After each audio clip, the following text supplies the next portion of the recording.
Esse canal já tem mais de um ano e não tem nenhum vídeo falando especificamente sobre o meu curso e sobre a minha faculdade. É claro que eu sempre toco no assunto porque é a principal coisa da minha vida, mas acho que faltava um vídeo com mais detalhes, assim, pra explicar melhor. Então, pra quem tem curiosidade, eu vou falar sobre diferença entre bacharelado e licenciatura, sobre iniciação científica, sobre possibilidade de bolsas na universidade, sobre bandejão, enfim, sobre vida universitária. Pra começar, acho legal trazer essa diferença entre bacharelado e licenciatura, porque muita gente não sabe que existe.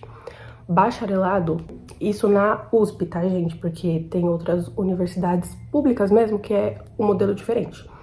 Na USP, para você entrar no curso de História, você necessariamente vai fazer o bacharelado. O bacharelado é o quê?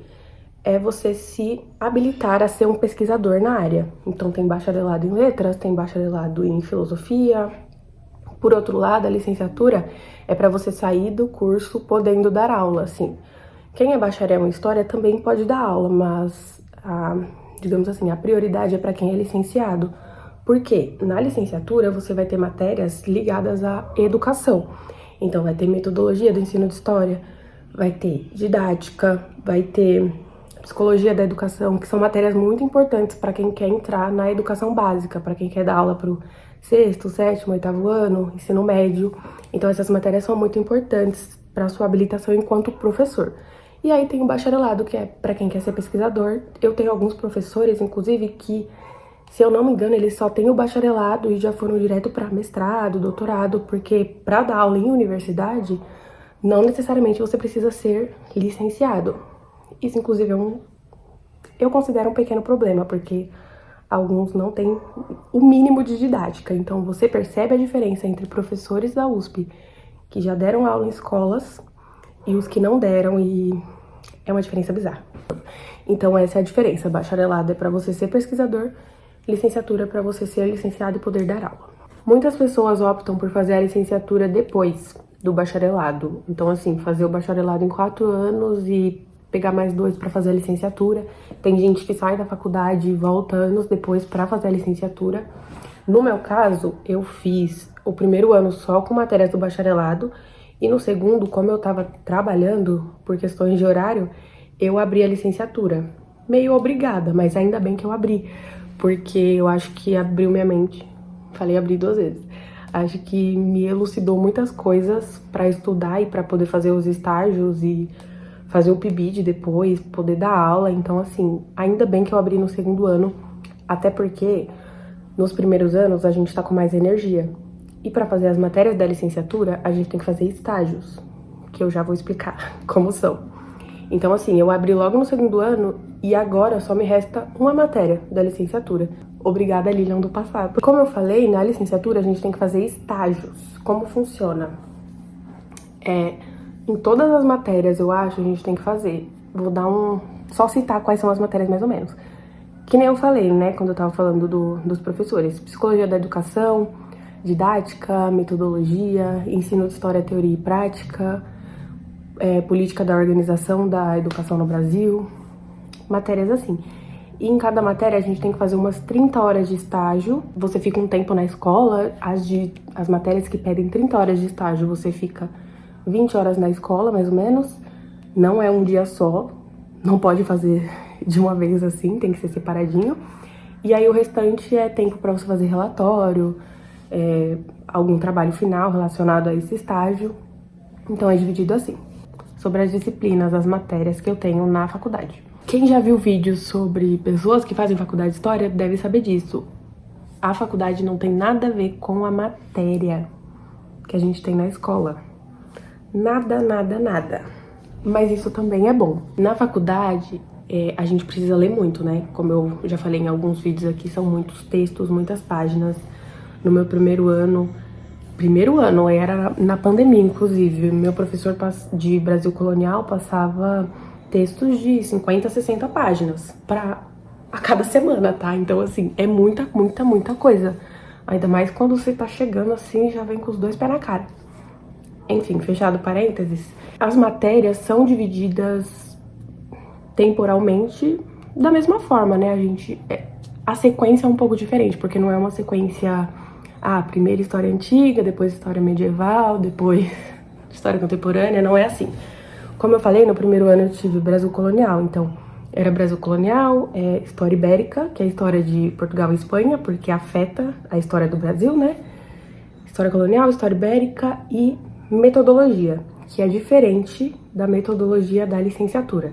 A metodologia da licenciatura é pra gente aprender a dar aula. Não aprendemos. E a metodologia no bacharelado é pra gente aprender a ser historiador.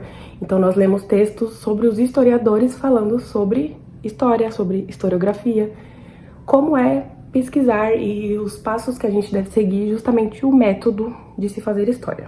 E aí, no primeiro ano, são essas matérias, parte 1 e parte 2. Então, primeiro semestre, metodologia 1, história ibérica 1, enfim. E no primeiro ano, né, a gente pode, a partir do segundo semestre, escolher matérias optativas, que aí não são obrigatórias. A gente escolhe mais ou menos a que quiser, a que tiver disponível ali, né? Eu, por exemplo, peguei História da Cultura no primeiro ano, mas eu acabei excluindo. E aí, pra não ficar enchendo o saco de vocês falando cada uma das disciplinas e que ano que elas são ministradas, que dá pra ver isso na internet, então eu vou falar de forma geral. Essas são as do primeiro ano, então Brasil colonial não necessariamente tá na ordem, porque a gente estuda história antiga só depois, e depois história medieval, depois história contemporânea, aí começa a seguir de acordo com o tempo mesmo. E tem outras matérias também, tem teoria da história, tem optativas, como por exemplo História dos Estados Unidos, que foi uma das minhas matérias preferidas. Tem Brasil Independente, né, que é primeiro e segundo reinado, enfim. Mas a diferença entre o curso de história e as aulas é que a gente não vai ficar lá lendo fatos e o professor não vai ficar passando datas e falando, em tal ano aconteceu tal coisa, porque eles pressupõem que a gente já sabe disso. Tem muita coisa que a gente ainda não sabe, porque na escola é impossível ver todos os conteúdos. Por exemplo, agora eu tenho uma optativa que é de história indígena, e eu não tive história indígena na escola, nem nada relacionado. Os professores passavam assim, tangencialmente pela história indígena, porque não era o foco era a história do Brasil, Portugal, o que Portugal fez, enfim. Mas a ideia é a gente ler os autores, o que já tem escrito sobre aquele tema, criticar esses autores, ver outras correntes que se contrapõem, entender os argumentos, aprender a ser crítico mesmo, sabe? Então o foco não é ficar lá decorando fatos e... Inclusive, é muito estranho, depois que você faz a faculdade, ir fazer uma questão de história de Enem, de concurso, porque é muito diferente, porque são questões objetivas normalmente. E na faculdade, a gente faz até as provas com consulta de tão extensas que são, e porque o foco é outro. O foco é a gente saber analisar criticamente um autor, um fato histórico, algo assim. Então, é muito diferente. As nossas provas são... como eu falei, né, dissertativas, não existe prova objetiva na faculdade de história, isso é inadmissível, e por isso que é muito difícil depois voltar e fazer questões desse jeito, você se sente burra depois de fazer faculdade. Era pra você dominar o assunto, mas é tão estranho, porque tem muitas coisas que você olha e fica, é isso, mas depende, sabe? Ou a questão tá falando uma coisa que você viu no curso que já não é mais real. Por exemplo, se for fazer uma questão mais antiga, vê escrito lá na prova escravo. Hoje é escravizado. Então você já foca naquilo que tá errado, que a questão tá desatualizada. Enfim, hoje eu acho que não tem mais questões sendo feitas usando o termo escravo, porque o correto é escravizado. O correto não é índio, hoje o correto é indígena. Então assim, mas são questões que às vezes aparecem antes na academia, às vezes não, sempre aparecem, né? Primeiro na academia, e demoram para se atualizarem nas provas, nos concursos, no Enem, FUVEST, vestibulares em geral. Então, por isso, o meu terror é quando eu falo que faço história e alguém me pergunta uma coisa muito específica, tipo, então que dia que a mulher do Dom Pedro I morreu? Aí eu fico assim, cara, eu não sei, vou jogar meu diploma no lixo. Eu nem peguei ainda, mas já vou jogar no lixo. Enfim, sobre as matérias é isso, pra vocês entenderem que não tem nada a ver com o que a gente aprende na escola. Tem a ver porque é história, mas a abordagem é completamente outra. Sobre bandejão. O bandejão da USP custa R$2, gente. R$2. Arroz, feijão, opção vegetariana, opção com carne, salada, acompanhamento, tem pimenta, tem tudo. E aí, aqui no campus da capital, que é o Butantã, tem o bandejão da prefeitura, tem o bandejão central, tem o bandejão da física e tem o bandejão da química. Se encontram todos super lotados. Precisamos de mais bandejões, inclusive. Mas enfim, é um valor muito acessível, é R$2 há muito tempo. O café da manhã é 50 centavos. E se você for baixa renda, você nem paga. Então, adoro. Sobre bolsas, plata e pesquisa. A USP tem várias formas, né, de fornecer essas bolsas. Tem o auxílio permanência, que você não precisa fazer nenhum trabalho, pesquisar nada. Você recebe ele comprovando a baixa renda. Tem auxílios como... Não são auxílios, né? São realmente bolsas. Para quem pesquisa, que a gente chama de bolsa PUB, que dura 1 ou 2 anos, se eu não estou enganada. E aí você faz uma pesquisa, você dedica 10 horas semanais para fazer essa pesquisa. Ou em alguma cátedra, ou com algum professor específico, enfim. Em alguma temática que você se identifique, porque os professores colocam lá no site os temas, e aí os alunos que se interessam se inscrevem, e aí os professores selecionam, tem entrevista, tudo mais. Então essa é outra forma. Tem também bolsa tutoria e monitoria, que eu já falei aqui pra vocês que eu fiz monitoria, né, em psicologia da educação. Então basicamente você vai receber pra ser... para auxiliar o professor ali, né, no caso da faculdade de educação, que foi onde eu fiz, auxiliar o professor na questão dos estágios, fazer essa intermediação entre o professor e o aluno, tirar dúvidas, ver lista de chamada, essas coisinhas mais burocráticas. Só que essa bolsa, ela é mais curta, ela dura 1 semestre. Então não é igual ao auxílio permanência, que dura anos. Você só tem que renovar, né, mandar documentos com frequência, acho que a cada 1 ou 2 anos. E não é como a bolsa PUB, que dura mais tempo. Então, essa bolsa de monitoria é um pouco diferente, um pouco mais curta. Além dessas, da bolsa PUB, que é de pesquisa, né, tem também a iniciação científica, que é para você basicamente começar, como o próprio nome já diz, começar a pesquisar. Começar a se desenvolver enquanto um cientista, né, enquanto um pesquisador, um historiador. E você pode fazer ou de forma voluntária, né, sem receber nada, ou com bolsa. Pode ser uma bolsa que a própria USP paga, pode ser uma bolsa paga pelo governo por fora, né, por fora, mas por dentro. Eu quero dizer que não vai ser a própria universidade que vai pagar sua bolsa. Então é uma forma deles te remunerarem, né, por você estar servindo ao seu país de alguma forma, realizando pesquisa, sendo um investigador científico. E a que eu fiz de forma voluntária, eu não peguei bolsa porque eu tava com uma outra bolsa que era o PIBID, de iniciação à docência. Então eu queria começar a dar aula e queria começar a pesquisar ao mesmo tempo, mas não pode acumular as bolsas. Então, ou eu recebia por uma ou eu recebia pela outra. E eu resolvi receber pelo PIBID, que é pago pelo governo, né? Não é pago pela USP. A minha pesquisa eu fiz de forma voluntária. Então, como que é, né?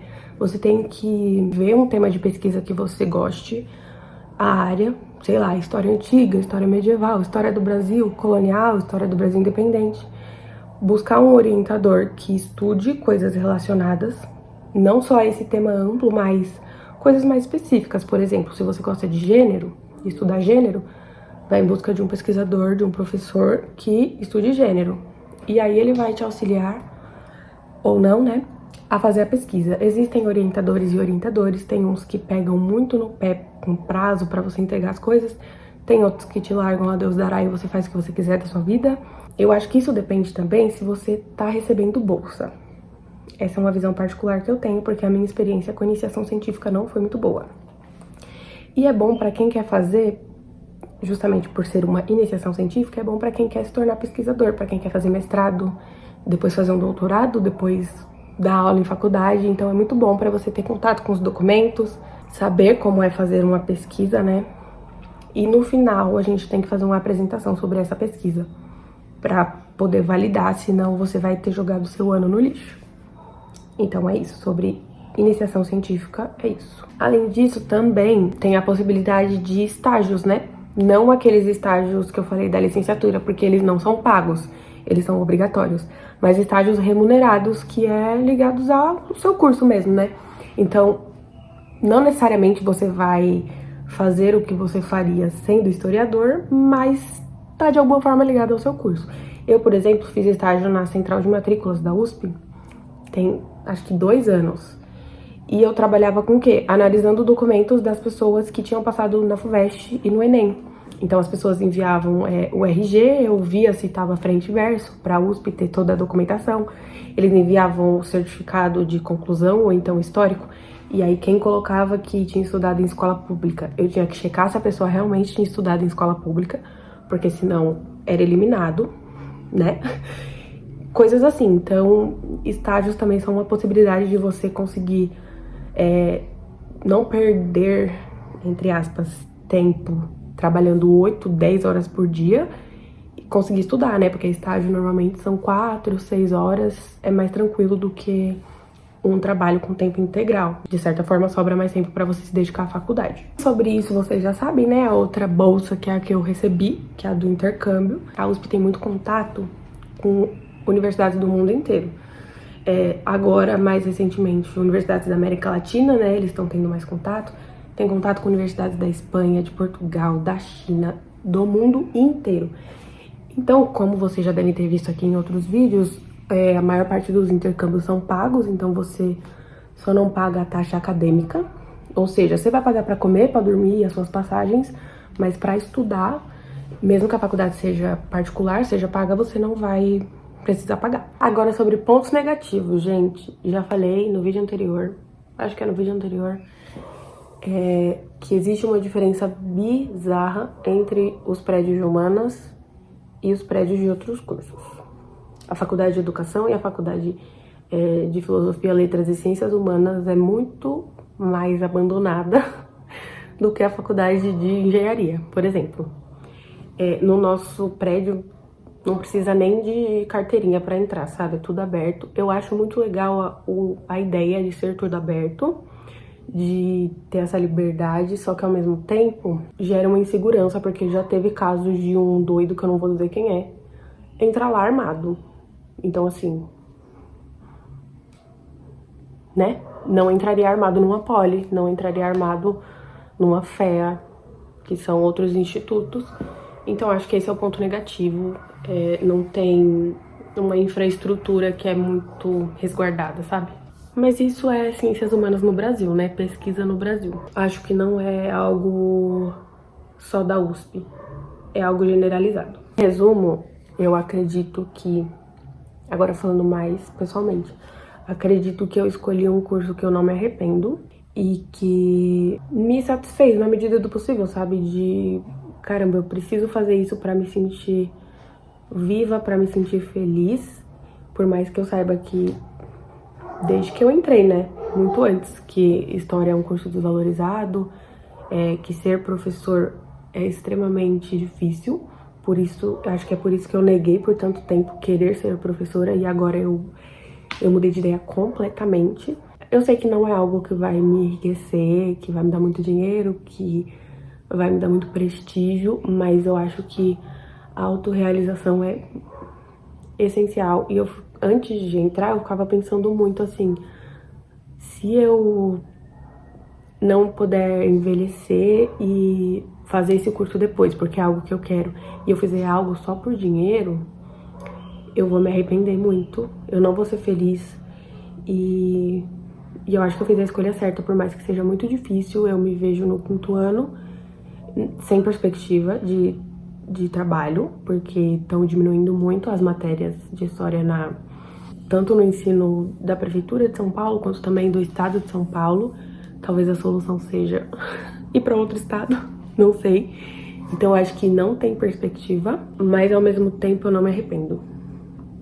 E eu também não desencorajo quem queira fazer, porque é extremamente necessário, é extremamente revolucionário você conhecer as coisas, você conhecer a história, é extremamente revolucionário. Você poder ser uma pessoa crítica, que leu sobre muitas coisas, que sabe fazer comparações, que entende a realidade do nosso país através da história, que não fica bostejando na internet. então eu não me arrependo de nada. E aí, quando eu tô na aula e eu percebo, meu Deus, essa aula é muito legal, eu adoro essa disciplina, ou quando eu tô lendo um texto e eu fico, meu Deus, como eu não li isso antes, ou aquilo explode a minha mente e eu falo, caramba, eu tô no curso certo, eu amo isso aqui, eu não sei como eu vou fazer depois, mas tipo assim, é muito bom estar aqui agora. Aí eu fico, arrasei muito nessa escolha. E até aqui me proporcionou, a USP me proporcionou coisas incríveis, então acho que é isso.